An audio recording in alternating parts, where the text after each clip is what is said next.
আমার ঠোঁটে প্রচুর পরিমাণে অ্যালার্জি হচ্ছে। অ্যালার্জি বলতে গেলে ঠোঁটটা হঠাৎ হঠাৎ ফুলে যাচ্ছে, তো আপার লিপসটা মানে বেশি ফুলছে, খুব চুল করছে, খুব খুব ইরিটেট করছে ব্যাপারটা।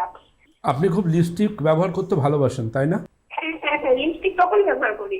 সেটাই বলছি, লিপস্টিক ব্যবহারটা বন্ধ করুন প্রথম, আর বাকিটা বলছি শুনতে থাকুন। যখন এক্সট্রিম কারোর অ্যালার্জি হয়, আমরা ডাক্তাররা সেটা বলি অ্যানাফাইলেক্সিস। স্কিনে যদি কারোর এক্সট্রিম অ্যালার্জি হয়, that is called atopic dermatitis, ATOPIC, atopic dermatitis. আর সবার ফোনে স্মার্টফোন, সবার ফোনে গুগল আছে, স্টাডি করতেই পারেন।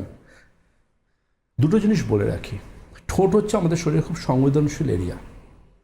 ঠোঁটে অ্যালার্জিটা জানবেন আপনার কিন্তু একটা ওয়ার্নিং। ঠোঁট এমনই একটা জায়গা যেখানে যদি আপনি ভুলভাল কোনো লিপস্টিক ইউজ করেন, ক্লিনিকে প্রচুর পেশেন্ট আসেন যেখানে ঠোঁটে সেতির মতো দাগ হয়ে গেছে, সাদা। ঠোঁটের মধ্যে প্রচুর পরিমাণ পিগমেন্টেশন এসে কালো হয়ে যাচ্ছে ঠোঁটটা, রুক্ষ নির্জীব হয়ে যাচ্ছে ঠোঁটটা। প্রথমেই মনে রাখুন, যেটা আপনার ঠোঁটের যদি রং নষ্ট হতে শুরু করে, আপনি মনে রাখুন লিপস্টিক দিয়ে ওটাকে ঢাকবেন না, ট্রিটমেন্ট করে ঠোঁটের স্বাভাবিক রংটা ফিরিয়ে আনুন।